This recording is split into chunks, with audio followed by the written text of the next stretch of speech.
100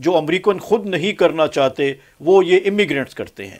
مثال کے طور پہ کیلیفورنیا کے جسے امریکہ کی بریڈ باسکٹ کہا جاتا ہے، وہاں کے جتنے بھی کھیت کھلیان ہیں، وہ گرمیاں ہوں، سردیاں ہوں، بارش ہوں، طوفان ہوں، یہ امیگرینٹ جو ہیں ان کھیتوں کھلیانوں میں کام کرتے ہیں، فصلیں جو ہیں وہ کرتے ہیں اور پھل چنتے ہیں اور ٹرکوں پہ لاتے ہیں اور امریکہ کے شہروں تک پہنچاتے ہیں۔ یہ وہ کام ہے اور یہ اتنی کم اجرت پہ یہ کرتے ہیں کہ امریکن ان کاموں کو ہاتھ بھی نہیں لگاتے۔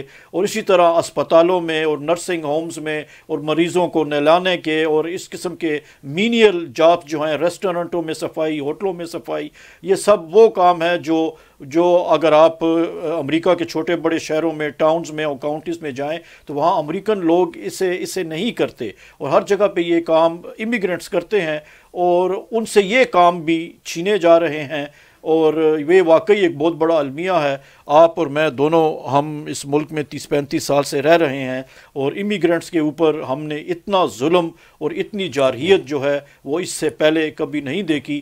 رونلڈ ریگن خود ایک ریپبلکن پریزیڈنٹ تھا، لیکن اس نے 88-89 میں امیگریشن ریفارم کر کے لاکھوں کی تعداد میں جو ہے وہ لوگوں کو جو ہے وہ ڈاکومنٹس دیے تھے، انہیں لیگلائز کیا تھا، اور توقع یہ کی جا رہی تھی کہ ہر 10 سال کے بعد امیگرینٹس کو لیگلائز کیا جائے گا دوبارہ، تو جارج ڈبلیو بش بھی کرے گا، اوباما بھی کرے گا، لیکن اب 25 سال گزر گئے ہیں اور ایسے ہنڈریڈز آف ملینز آف لوگ ہیں جو کہ 11 ملین انڈاکومنٹڈ لوگوں کی اکثریت جو ہے وہ اپنے ملکوں کو واپس نہیں جا سکتی، اور وہ اپنی فیملیوں سے دور جو ہے وہ ایک قسم پرسی کی زندگی گزار رہے ہیں، بجائے اسے کہ انہیں ریلیف ملتا ان پر کریک ڈاؤن کیا گیا ہے۔ اور یہ درست ہے کہ یہ ایک بہت بڑا انسانی المیہ ہے۔ وہ واپس آتے ہیں اسی سینکچوری سٹی کے سوال کی طرف کہ صدر ٹرمپ اس آرڈر کو سان فرانسسکو کی ایک عدالت نے بلاک کر دیا۔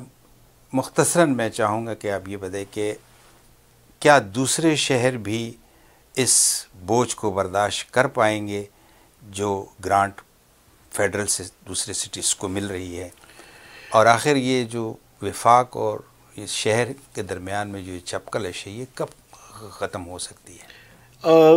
اگر کسی بھی ریاست کا فیڈرل جج صدر کے ایگزیکٹو آرڈر کو اگر بلاک کر دے تو اس کا اطلاق پھر پورے ملک پہ ہوتا ہے۔ تو یہ جو سان فرانسسکو گرانٹ والی بات جو ہے، ہاں، تو یہ سان فرانسسکو کے جج نے جو بلاک کیا ہے تو یہ پورے ملک پہ اس کا اطلاق ہے، اور بہت سے شہر ایسے جو ہیں ان کی اقتصادی حالت اتنی خراب ہے کہ وہ سینکچوری سٹی اپنے آپ کو نہیں بنا سکتے، انہیں فیڈرل فنڈز کی ضرورت ہے، انہیں اسکولوں کے لیے، اسپتالوں کے لیے، ٹرانسپورٹ کے لیے فنڈز کی ضرورت ہے۔ وہ ایک طاقتور شخص، امریکہ کا صدر جو ہے وہ بہت اسے طاقت ہے، ملک کے اندر بھی ملک کے باہر بھی وہ ایک طاقتور ترین شخص ہے، اور امریکہ میں جو سپریشن آف پاور جو ہے اس اعتبار سے ایک طرف کانگریس ہے، سینٹ اور ہاؤس، اور دوسری طرف امریکہ کا صدر ہے جو کہ اتنی ہی طاقت رکھتا ہے جتنا کہ 2 ایوان رکھتے ہیں۔ تو بعض چھوٹے شہر جو ہیں وہ صدر امریکہ کی اس طاقت کا مقابلہ نہیں کر سکتے، اور انہوں نے آلریڈی ہی گیو ان کر دیا ہے، اور وہ کسی حد تک صدر امریکہ کے ساتھ مل کے امیگرینٹس کے کریک ڈاؤن میں شامل ہو گئے ہیں۔ اب آئیے ایک نیا ایشو سامنے آ رہا ہے۔ آپ کو یاد ہوگا کہ ابھی گزشتہ دنوں کانگریس کو ایک ایسٹرز بریک کے بعد جتنے ارکان تھے وہ سب اپنے اپنے انتخابی کاؤنٹیوں میں گئے، وہاں پر انہیں بہت سارے پبلک میٹنگز کا سامنا ہوا۔ اس میں ایک خاص بات جو ٹی وی کے ذریعے ہمیں نظر آ رہی ہے کہ تمام لوگ ہیلتھ کیئر پلان کو بڑے والہانہ انداز میں اس کی حمایت کر رہے ہیں۔ میں آپ سے پوچھنا چاہتا ہوں کہ ایک چیز تو یہ کہ اس بل کی مخالفت کانگریس نے اس وقت اس کو پاس کیوں نہیں کیا جب صدر ٹرمپ نے اسے پیش کیا؟ نمبر 2 کہ ڈیموکریٹ اتنی شدت سے اس کی مخالفت کیوں کر رہے ہیں؟ نمبر 3 کہ ان دونوں بلوں میں، پچھلے والے میں اور نئے والے میں، آخر فرق کیا ہے؟ اور پھر یہ بھی دیکھنے میں آ رہا ہے کہ اس موجودہ ہیلتھ کیئر پلان سے نہ صرف عام لوگ بلکہ ٹرمپ کے بے شمار ووٹرز بھی اس سے استفادہ حاصل کر رہے ہیں۔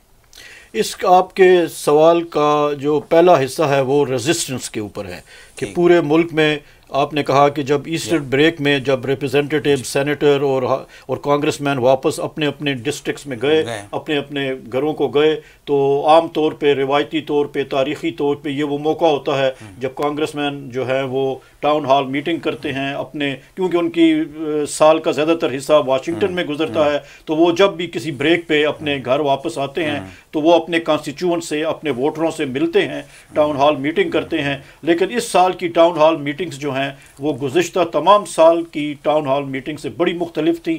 CNN پہ اور MSNBC پہ یہ ٹاؤن ہال میٹنگز بڑی تواتر کے ساتھ دکھائی جاتی رہیں کہ ان میں لوگ بڑے فیوریس تھے اور ان میں لوگ جو ہے وہ بڑا پروٹیسٹ کر رہے تھے، اور ایک ریزسٹنس جو ہے وہ ایک ریزسٹنس اکٹھی ہوتی ہوئی نظر آ رہی ہے۔